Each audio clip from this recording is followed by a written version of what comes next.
Today, I declare that I will not keep the racist habit within me. I will polish off my veneers of black and white and dare you to see all that is me, all that is real, and all that is misunderstood, even by the ones that love me the deepest and love the uniqueness. This piece is called Caught Between Two Roads, The Loneliness of Being Mixed Race, and the poem about being mixed race.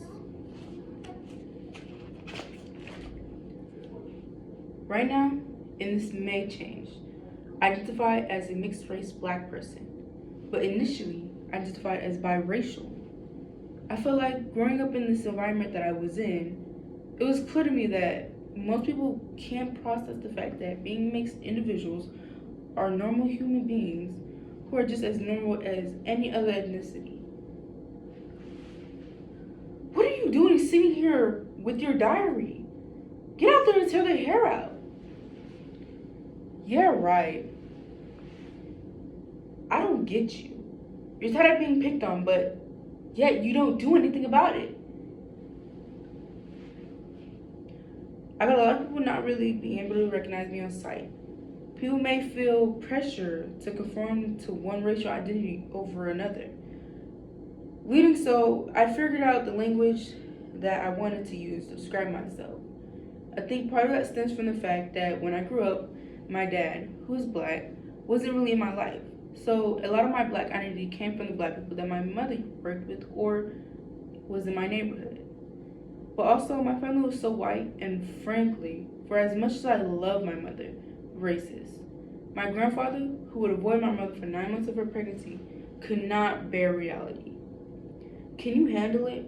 You watch my wild curls spring from my head, every frizz uncovered, every strand untamed, every piece unstraightened.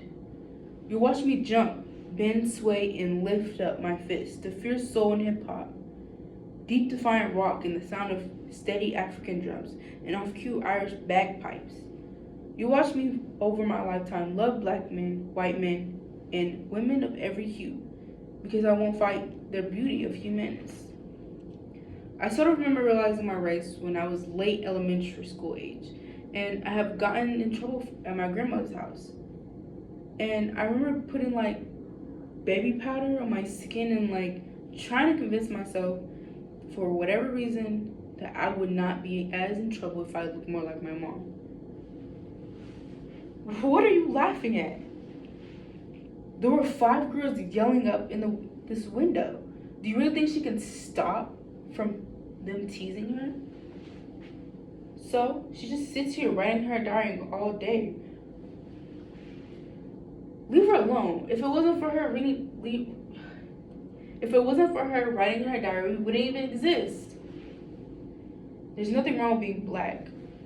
Like there's something wrong with being white. You heard them. If we look more like mom instead of like you, we'd be fine. Sometimes I think mom's ashamed of me because I look like my dad. Can you handle it? You watch me wearing my big J-Lo hoops on my ears with the long Janis Joplin dress hanging from my tan body. You'll hear me talk trash with an urban root accent, slapping my hands in laughter, and next talking quiet with plain words and no inflections as the freckle rise from my face to yours. Mom, I don't fit in. Join the club. A lot of people don't fit in.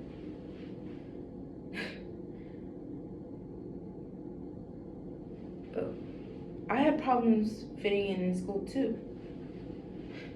You did? Yeah.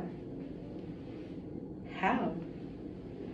I had braces and the kids would make fun of me. Mom, braces can come off. This can't. I also felt the struggle to feel connected with black people when I was growing up. I felt often like a conditional black person, and I think there are some mixed race black folks that have a lot of anger about that. When I was younger, black folks that have a lot. When I was younger, I did, but I've also come to understand that the idea of being authentically black is literally a response to things like the one drop rule and this white identity being tied to sexual violence. So this reclamation of what it means to be black is byproduct of racism.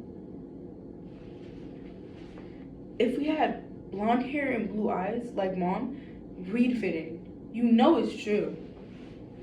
No one can choose how they look through when they're born. Maybe not now, but someday we'll be able to design our own kid through genetics. Great. Then we'll all look like Barbie and Ken. Is there something wrong with being blonde and white? Of course not. It's not just the white kids that give us grief. There are also privileges I have that other non-mixed black people don't. I'm lighter skinned. I might not be white passing, but I can pass as something else. Because for some people, I'm racially ambiguous. What has happened is I have found myself in situations with white people who feel very comfortable saying things that are not okay. It's this sort of, you're not like other girls. Like my grandfather wouldn't even be in the same room with my mom. But then once I came into this world and they realized, oh, she's a baby and race has nothing to do with this. It wasn't. We see black people as human beings and we respect them.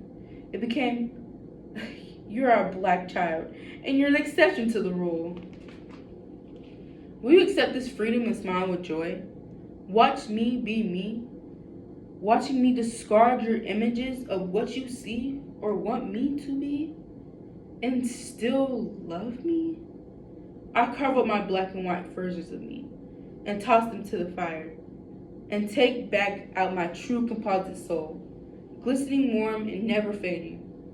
Today, the races are no longer separate within me, and I am me and free. Can you handle it? It's weird being in places with people who try to make you the exception to the rule, and it makes me want to double down because I'm not the exception. I think that has really made me embrace this idea that I am black. I'm mixed, but I am black.